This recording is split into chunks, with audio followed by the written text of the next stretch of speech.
In today's Ugly News, we talk about the possible amazing robot-led future of cosmetic product testing. Is talc causing cancer or not? Because they're saying it is again. But first, I have to sound like a broken record. Sunscreen fear-mongering has now been referred to as a national issue by the Orlando Health Center Institute and dermatologists. We've talked about how clean beauty influencers seem to be on the rise again, and of course, as always, their main target is sunscreen.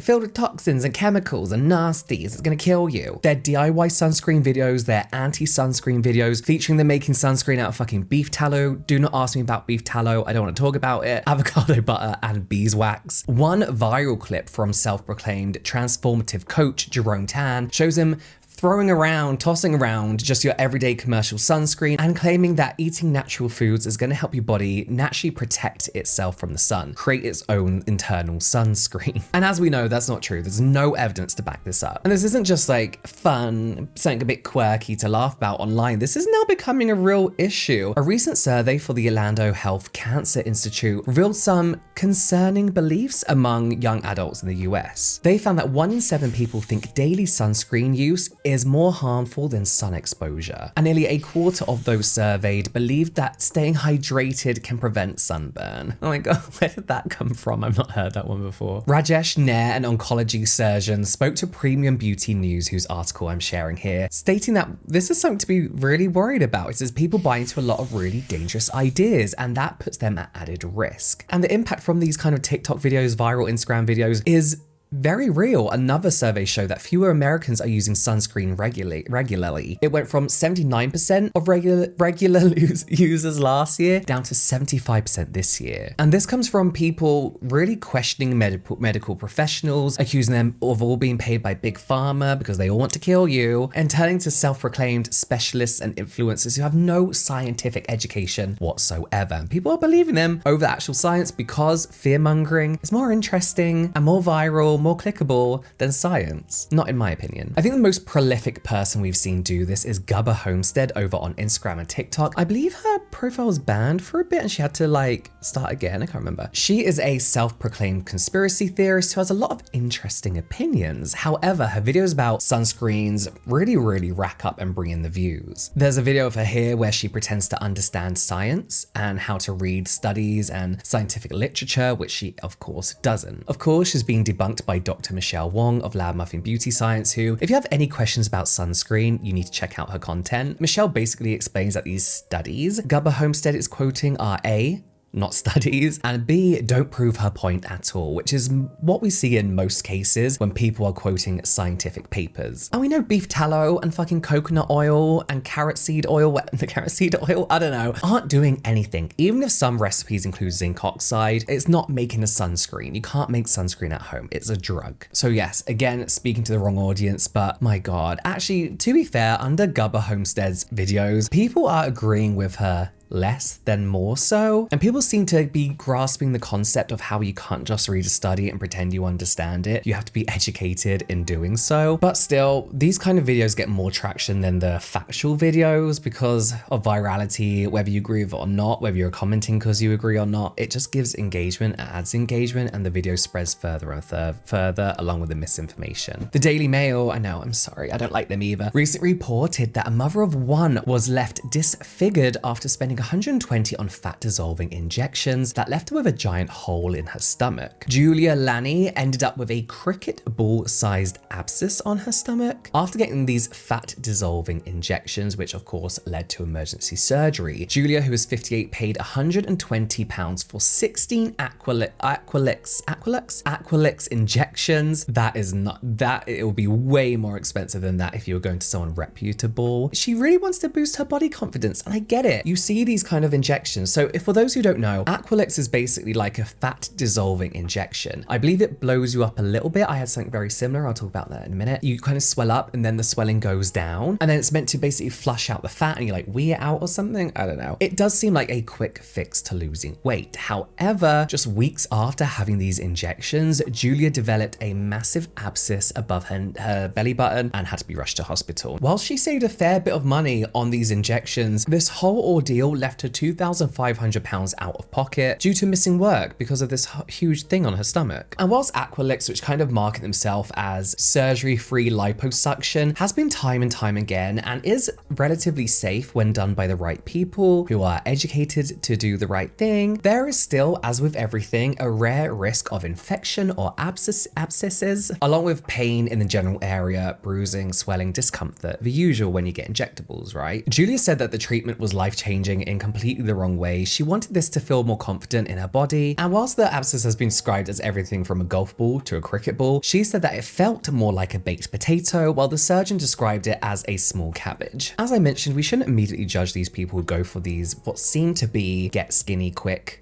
kind of injections. Julia had a health condition after giving birth to her son where she had to take steroids, and steroids can make you gain weight, and she wasn't able to lose weight through exercise and healthy eating because of the medication she was on. So she decided to try these injections back in 2023, and after the procedure she felt the pain and was trying to use cold compresses to kind of like ease the pain. 3 days later she was in hospital, and at 3 a.m. on the 4th day she ended up having surgery to remove the abscess. She would then spend the next 5 weeks healing and having the wound treated. Now, because Julia signed a consent form, she wasn't able to claim back any compensation. The salon where she had got the treatment had actually closed down, so she couldn't even go and see the people who had injected her. Now, Julia did do her research before getting these injections, and she did say the consent form looked a little bit too vague, like it was a little bit too simple, but she was assured by their practitioners that everything was going to be okay, so she got on with it. And they said that the only real adverse side effect you may experience is that the products won't work, is that you're just going to come out of here wasted money, basically. Julia says in this article that she advises people to really do their own thorough research, and she also suggests to seek medical advice immediately if there are any adverse reactions considering antibiotics before the treatment. Bear in mind, the salon that Julia went to actually advised her to wait 3 days before seeking medical treatment if she had any reactions, any pain, any discomfort, which is kind of crazy to me because I think there's a huge difference between injectable discomfort and abscess growing in you. And this isn't just a case of something went wrong like can do with any injectables. Kasim Usamani, who's an NHS GP, emphasized the importance and risks of these fat dissolving injections, saying you need to see somebody who is qualified. And yes, complications like this can happen, but especially with unapproved products, black market products, which is probably how they were able to offer this treatment so fucking cheap. As I mentioned before, I had this done in my early 20s. I have gained and lost weight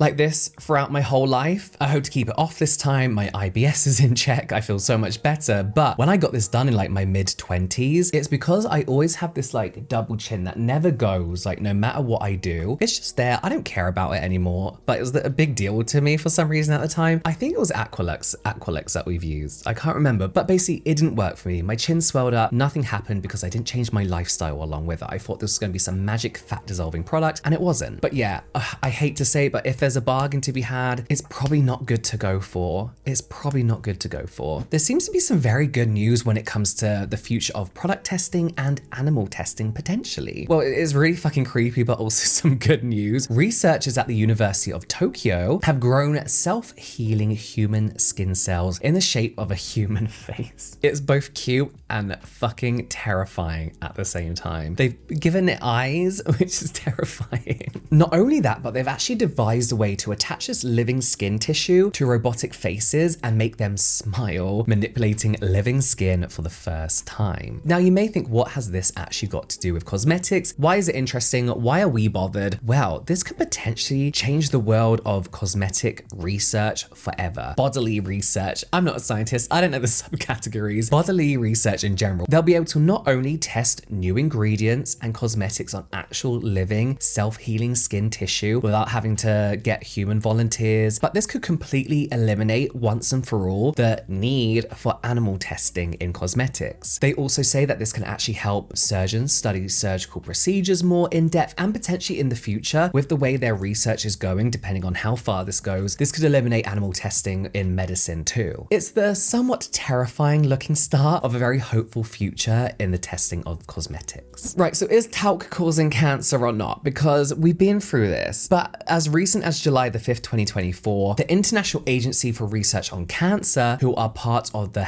World Health Organization, WHO, recently labeled talc as probably carcinogenic. What does that mean? What does that mean? Probably. Like, oh, does this give you cancer? Maybe, probably. But an outside expert has cautioned against jumping to conclusions, like they always do every time this topic rolls around. This decision from the IARC and WHO came from limited evidence suggesting talc might cause ovarian cancer in humans, sufficient evidence linking it to cancer in rats, and strong mechanistic evidence showing carcinogenic signs in human cells, according to the IARC's announcement on July the 5th of 2024. They note numerous studies showing an increased rate in ovarian cancer in women who use talc on their genitals, but they also couldn't rule out the possibility that some of that talc was contaminated with asbestos, a known carcinogen. They conclude a casual role for talc couldn't be fully established, according to findings published in the Lancet Oncology. Kevin McConway, who is a statistician from the UK's Open University, I think I said that right, who wasn't involved in the research at all, warned that the IARC's evaluation might be misleading. He explained that the agency's aim is to only determine if a substance has potential to cause cancer under certain conditions and not to specify those conditions. He added, there isn't a smoking gun that talc use increases cancer risk, since the studies were observational and can't prove causation. Now, this news comes literally weeks after Johnson & Johnson agreed to pay $700 million to settle claims that it misled customers about the safety of its talcum-based products. And although they settled, like many companies when they're taken to court, Johnson & Johnson didn't admit to any wrongdoing, having already pulled products from the shelves in North America in 2020. It was actually back in the 1970s that concerns arose around talc being contaminated with asbestos. Later studies pointed to a high risk of ovarian cancer among talcum powder users. However, a 2020 summary of studies involving 250,000 women in the US didn't find a statistical link between talc use on the genitals and ovarian cancer risk. So long story short, no, talc doesn't inherently cause cancer. I always quote Lamb Muffin Beauty Science, but she has an amazing video kind of debunking this and kind of going through the actual studies, what they showed, the actual situation. I'll link this below so you could hear a scientist actually talk about this. I think one thing I've learned from doing videos about beauty lawsuits is that just because there is a lawsuit, it doesn't mean the product is dangerous, or it doesn't mean what the lawsuit is claiming is true by default. Lawyers who write up these things aren't scientists. A lot of the time their evidence is magazine articles and clippings and the misunderstanding of scientific research and papers. I don't know anyone who uses talc. I'm sure there's loads of alternatives anyway, but if you don't feel comfortable using talc, don't use it. It's fine. If you do, you're probably fine. Go and watch Dr. Wong's video. I really do encourage it so that you can learn a little bit more about this situation, the actual science and truth behind the matter. As always, thank you for watching. Please discuss in the comments down below. You can watch the whole When Beauty Turns Ugly playlist here, including ugly news, some general light entertainment here, and I'll see you over there.